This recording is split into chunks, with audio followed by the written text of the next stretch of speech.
A butterfly emerging from its chrysalis is somewhere between spooky and magical, but the process that led up to that moment, converting a caterpillar into a butterfly, that boggles the imagination with its sheer audacity. The metamorphosis from a squirmy-wormy creature into an elegant being that flits from bloom to bloom is almost beyond belief. It isn't like changing a bunch of houses into a skyscraper, which would just be a bigger version of the same sort of thing. No, this is more like transforming a city block of houses into giant purple and orange neon thunderclouds. Like what? Really? The new version is completely unrecognizable and improbable. This stunning change occurred because a caterpillar liquefied itself inside a hard case called a chrysalis. Now, if liquefying itself seems extreme to you, keep in mind how extreme the change is. But I've gotten ahead of myself. Let me show you the start of the transformation, the part of the process that we can actually witness. The caterpillar glues itself to some solid surface by spinning sticky silk. This is a painted lady caterpillar that came in a kit I bought online, and it has glued itself to the white lid of the plastic cup it came in. It hangs itself in a J shape and prepares to shed its final caterpillar skin to reveal the spongy, soft chrysalis that has already formed inside there, containing all of the caterpillar's organs.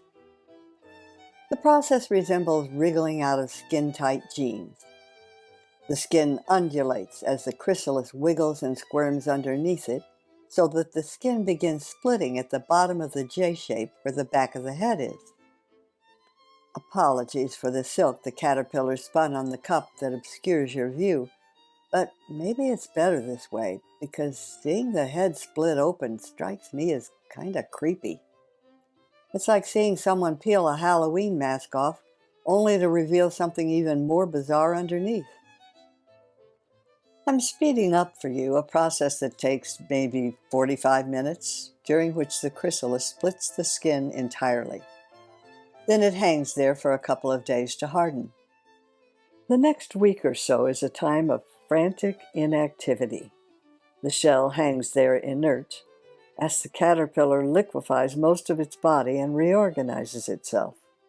The insect does keep a few body parts necessary for it to survive the process, like breathing tubes, for example, but most of the caterpillar will turn to goo in there and come out as something completely different.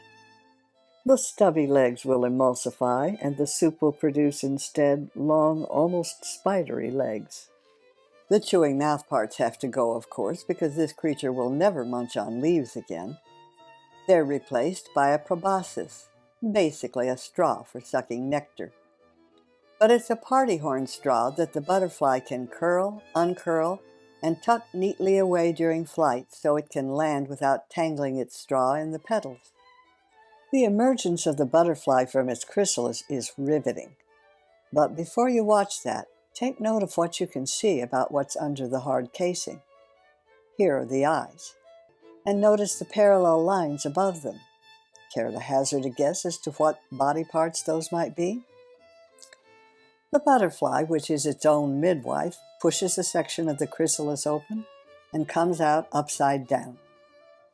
The proboscis comes out in two parts for some weird reason. Then the legs will struggle out, find a place to grasp, and the butterfly will hang there looking like a shirt you balled up damp and crammed into a suitcase. Its wings will have to be pumped full of a fluid called hemolymph, the butterfly version of blood, which will straighten the wings out. And then the wings will have to dry out before the creature can use them. But when the wings are finally ready, they'll turn out to be something so outsized that they're kind of like a hot air balloon strapped to a mosquito. So while they're drying, the butterfly busies itself uniting the proboscis into a single feeding tube by repeatedly curling and uncurling the halves until they mesh. Now keep in mind that this butterfly hasn't eaten in at least a week. Its appetite must be fierce enough to induce a splitting headache, so to speak, because having a two-part proboscis, It's like getting the milkshake you ordered delivered in a cup with the lid glued on and the straw in two parts. Just enjoy the burger and fries. But since that's not an option for the butterfly, it doesn't waste any time getting started. Now, if you think about the place where you store unused cords and cables, you have to be impressed that the two halves never seem to get tangled up. You can see that the tip of one half has inserted itself into the coil, and you would think that that would snag as the apparatus contracts and unfurls, but somehow it doesn't. So the proboscis is at last in working order. The line where the two parts melded will always be there.